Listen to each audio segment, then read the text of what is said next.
The day began like any other in the bustling streets of Lagos. Vendors shouted, urging pedestrians to buy their wares, their voices competing with the constant honking of cars and the rhythmic chanting of street preachers. The scent of roasted plantains mixed with the exhaust fumes of gridlock downforce filled the air, creating that uniquely Lagos perfume that locals had grown accustomed to. Amid the chaos, Zainab rushed out of the teaching hospital where she worked as a nurse, clutching her small purse and adjusting her hijab against the fierce afternoon sun. She had just finished a grueling 12-hour shift in the pediatric ward, where 3 emergency cases had kept her on her feet since dawn. Her shoulders ached from carrying toddlers, and her mind was heavy with the image of a mother weeping over her feverish child. But such was the life she had chosen, a life of service, following in her late father's footsteps, who had always taught her that helping others was life's greatest calling. As she approached the bus stop on Herbert Macaulay Way, weaving through the crowd of street hawkers selling everything from pure water to phone chargers, she noticed a frail-looking man sitting on the pavement. He was dressed in tattered clothes that might once have been expensive but now hung loosely on his thin frame. His hands trembled as he held a small, battered tin cup, and his feet were wrapped in worn-out rubber slippers. "Spare some change, please," he mumbled, his voice barely audible over the din of the street. Zainab hesitated, her hand instinctively moving to her purse before stopping. Times were hard, and her salary at the government hospital barely covered her needs. There was her aging mother's medication to think about, and she still had to send money to her younger brother Yusuf, who was studying engineering at the University of Ibadan. The rising cost of living in Lagos meant she had to count every naira carefully. But something about the man's weary eyes moved her. They reminded her of her father's eyes in his final days, proud yet vulnerable, hiding a depth of experience behind their tired gaze. Her father's words echoed in her mind, "Kindness costs nothing but means everything." Without further hesitation, she reached into her purse, pulled out several naira notes, more than she usually gave to beggars, and handed them to him. "God bless you," the man whispered, his eyes glistening with what might have been tears or merely the reflection of the harsh afternoon sun. There was something dignified about the way he accepted the money, something that didn't quite fit with his raggedy appearance. "Take care of yourself," Zainab said softly before hurrying to board the approaching bus, its yellow and black stripes marking it as one of the newer BRT vehicles that had somewhat improved Lagos's notorious traffic situation. What Zainab didn't know, as she squeezed herself into the crowded bus and found a spot to stand, holding onto an overhead rail, was that the man she had just helped wasn't a beggar at all. He was Dayo Adikana, CEO of Adikana Holdings and one of Nigeria's most successful businessmen.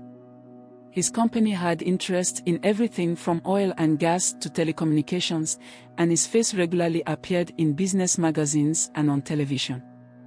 But few knew the real Dayo, the man who had grown increasingly disillusioned with the superficial relationships his wealth attracted.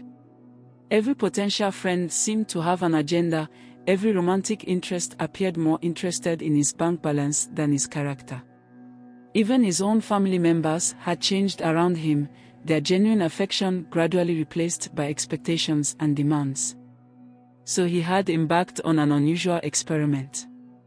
Inspired by tales of kings who disguised themselves as commoners to understand their subjects better, Dayo had decided to spend a week living on the streets of Lagos. He wanted to experience life from a different perspective and, perhaps more importantly, to search for genuine kindness in a world he feared had lost its humanity to the pursuit of wealth. He had chosen this spot near the teaching hospital carefully, knowing it would attract a diverse cross-section of society. For 5 days, he had sat there, observing and interacting with hundreds of people. Some had cursed at him, others had lectured him about getting a job, and many had simply pretended he didn't exist. A few had given him money, but usually with a look of disdain or self-satisfaction that suggested they were more interested in earning divine favor than helping a fellow human being. Zainab's kindness had been different. There was no pretense in her eyes, no expectation of reward. Despite her obvious fatigue and modest circumstances, he had noticed her worn shoes and the way she carefully counted her bus fare. She had given generously and with genuine compassion. That evening, as Dayo returned to his penthouse apartment in Victoria Island, he couldn't get Zainab out of his mind. He had seen her hospital ID card when she'd opened her purse, noting both her name and the hospital logo. It would be easy enough to find out more about her, but something held him back. Wouldn't that be a violation of the spirit of his experiment? Still, fate had other plans. The following week, after resuming his normal life, Dayo found himself at the teaching hospital for a board meeting. He was one of the hospital's major donors, though few of the staff knew this. During a break, he decided to take a walk through the corridors, partly hoping to catch a glimpse of the kind nurse who had touched his heart. He found her in the pediatric ward, gently soothing a crying child while explaining something to worried parents. Her patience and warmth were evident in every gesture, every word. She was beautiful, not in the polished way of the society women he usually encountered, but with a natural grace that came from within. Watching her walk, Dayo realized he needed to know her better. But how could he approach her without seeming like a stalker or revealing his deception? The opportunity presented itself a few days later when he overheard her discussing a fundraising initiative for the children's ward with another nurse. He approached them, introducing himself simply as Dayo and expressing interest in their project. Zainab's face lit up as she explained their need for better equipment and how they were organizing a small charity event. She didn't recognize him as either the beggar or the famous businessman, and he found her enthusiasm infectious. Over the next few weeks, Dayo became a regular visitor to the children's ward, ostensibly to help with the fundraising but really to spend time with Zainab. He learned about her family, her late father who had been a respected teacher, her mother who suffered from diabetes, and her brilliant younger brother studying engineering. She spoke of her dreams of upgrading the pediatric ward and pursuing further studies in pediatric nursing. Zainab, in turn, found herself drawn to this quietly generous man who seemed genuinely interested in helping others.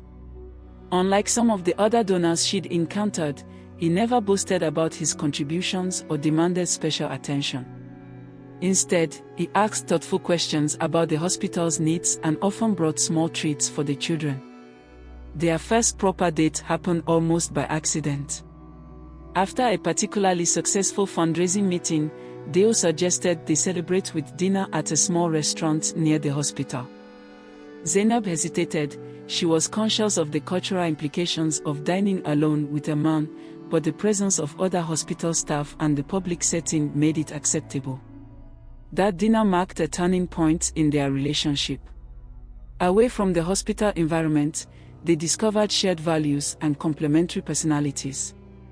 Dayo was captivated by Zainab's stories of growing up in a middle-class family in Suralaya, her father's emphasis on education, and her mother's lessons in compassion. Zainab found herself impressed by Dayo's knowledge of literature and his genuine interest in social issues. As their relationship deepened, Dayo struggled with when and how to reveal his true identity. The longer he waited, the harder it became. The turning point came during a conversation about their views on wealth and society. Money changes people, Zainab had said, unaware of the irony. I've seen it happen even in small ways.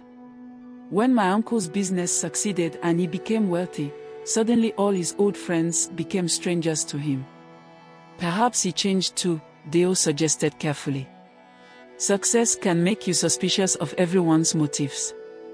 That's no excuse for forgetting where you came from, Zainab insisted. Wealth should enhance your humanity, not diminish it. Her words struck a chord with Dayo, and he realized he couldn't continue the deception any longer.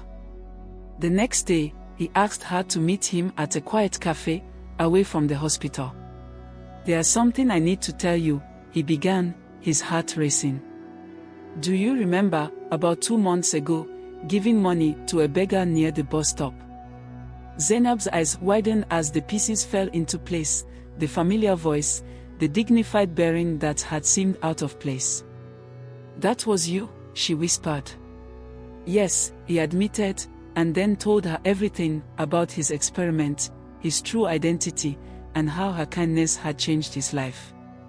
He braced himself for anger, disappointment, perhaps even accusations of manipulation. Instead, Zainab was quiet for a long moment, processing the revelation. Finally, she asked, "Why did you keep coming back to the hospital? Was that part of your experiment too?" "No," he said firmly. "I came back because I couldn't stop thinking about your kindness. Everything that followed, getting to know you, falling in love with you, that was all real."